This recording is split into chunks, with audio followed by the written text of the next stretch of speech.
Miris, beginilah situasi di titik pertahanan angkatan bersenjata Ukraina.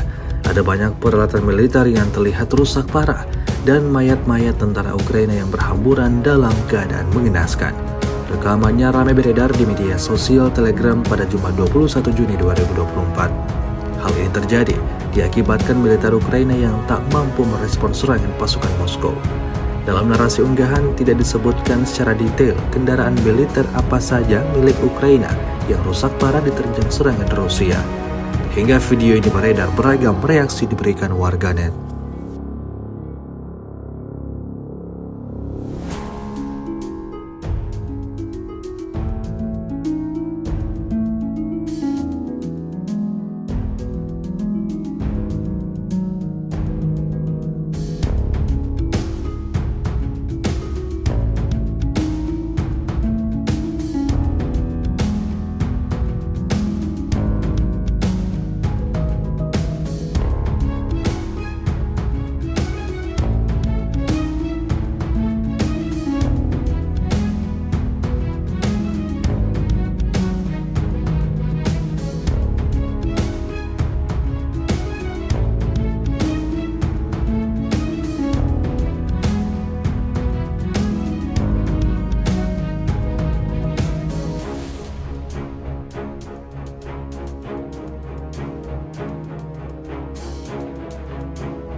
Download Tribun X sekarang, menghadirkan lokal menjadi Indonesia.